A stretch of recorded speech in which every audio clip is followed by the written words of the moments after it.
यदि आप भारत को जानना चाहते हैं तो विवेकानंद का अध्ययन करें। उनमें सब कुछ सकारात्मक है और कुछ भी नकारात्मक नहीं है। इन वाक्यों को कहा था गुरुदेव रविन्द्रनाथ ठाकुर ने। महात्मा गौतम बुद्ध के बाद स्वामी विवेकानंद जी देश के पहले धार्मिक सांस्कृतिक राजदूत थे। स्वामी विवेकानंद जी एक इंडियन मॉन्क, फिलोसोफर और विजनरी लीडर थे, जिन्होंने अपने विचारों से भारत के साथ साथ पूरी दुनिया के लोगों को इंस्पायर किया। Great scientist Nikola Tesla, doctor A P J Abdul Kalam, great Indian leader और freedom fighter Netaji Subhash Chandra Bose, Bhagat Singh, Chandrashekhar Azad, political leader Mahatma Gandhi, Jawaharlal Nehru, Lal Bahadur Shastri जैसे प्रभावशाली लोग स्वामी विवेकानंद जी से इंस्पायर्ड हुए थे, उन्हें अपने आदर्श मानते थे।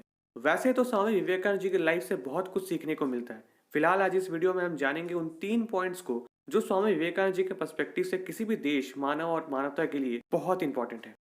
Number 1, youth. स्वामी विवेकानंद जी एक ओरिजिनल यूथ आइकॉन, जिन्होंने न केवल भारत बल्कि पूरी दुनिया के यूथ को इंस्पायर किया।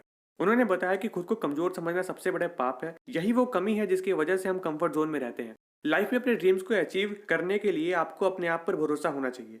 दिल और दिमाग के टकराव में आपको हमेशा दिल की सुननी चाहिए। स्वामी विवेकानंद जी कहते हैं कि लाइफ तभी डेवलप होती है जब चुनौतियां हमें दबाती हैं और हम ताकत के साथ उन चुनौतियों को चीर कर जीतने की कोशिश करते हैं। इस दुनिया का इतिहास उन चुनिंदा लोगों से बना है जो खुद पर भरोसा रखते थे। शक्ति जीवन है, निर्बलता मृत्यु है। विस्तार जीवन है, संकुचन मृत्यु है। प्रेम जीवन है, द्वेष मृत्यु है। स्वामी विवेकानंद जी का मकसद यूथ को अपने ट्रू पोटेंशियल को पहचानना और जीवन को मीनिंगफुल बनाना और इसे अवेयरनेस के साथ जीना सिखाना था, ताकि जीवन के लक्ष्य को प्राप्त किया जा सके। उठो, जागो और तब तक मत रुको जब तक लक्ष्य की प्राप्ति न हो जाए। Number 2, education. स्वामी विवेकानंद जी कहते हैं कि पूरी दुनिया की संपत्ति भी एक छोटे से भारतीय गांव की मदद नहीं कर सकती, जब तक वहां के लोगों को ये ना सिखाया जाए कि खुद की मदद कैसे करते हैं। एजुकेशन हमारे लाइफ में एक इंपॉर्टेंट रोल प्ले करता है। स्वामी विवेकानंद जी के अनुसार एजुकेशन सिस्टम ऐसा होना चाहिए जो आपके मोरल और इंटेलेक्चुअल नॉलेज दोनों को डेवलप करे। थियोरी ओरिएंटेड एजुकेशन के साथ प्रैक्टिकल एजुकेशन की भी जरूरत है। सबसे पहले माइंड को कंट्रोल करना सीखना चाहिए, ताकि हम समझ सके कि हमारा माइंड कैसे वर्क करता है। मोरल एजुकेशन मनुष्य को मनुष्य बनाता है। इससे सही अर्थों में राष्ट्र का निर्माण होता है। शिक्षा पे पुरुष और महिला का समान अधिकार है। स्वामी विवेकानंद जी का मानना है कि शिक्षा ऐसी होनी चाहिए जिसके द्वारा चरित्र का निर्माण हो, मन की शक्ति बढ़े, बुद्धि का विस्तार हो और जिसके द्वारा व्यक्ति अपने पैरों पर खड़ा हो सके। यदि एक गांव का लड़का शिक्षा के लिए नहीं आ सकता तो शिक्षा उसके पास जानी चाहिए। Number 3, religion. भारत पर ब्रिटिश हुकूमत के समय आज़ादी एक कल्पना थी, पर फिजिकल लेवल पे विचार तो हमेशा आज़ाद रहते हैं। बस चाहिए एक अद्भुत हिम्मत अपने विचारों को पंख देने की। वही हुआ 1893 शिकागो विश्व धर्म सम्मेलन में। स्वामी विवेकानंद जी ने भारत को रिप्रेजेंट करके भारत को अलग पहचान दी।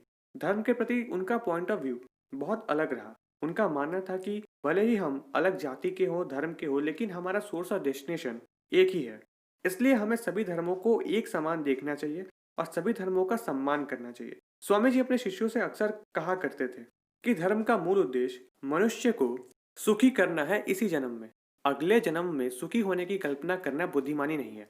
स्वामी विवेकानंद जी एक ऐसे स्पिरिचुअल लीडर थे जिन्होंने साइंस और स्पिरिचुअलिटी को अलग नहीं माना, बल्कि उन्होंने साइंस और स्पिरिचुअलिटी को एक साथ जोड़कर समझाया। उनका मानना था कि साइंस और स्पिरिचुअलिटी एक ही सिक्के के दो पहलू हैं।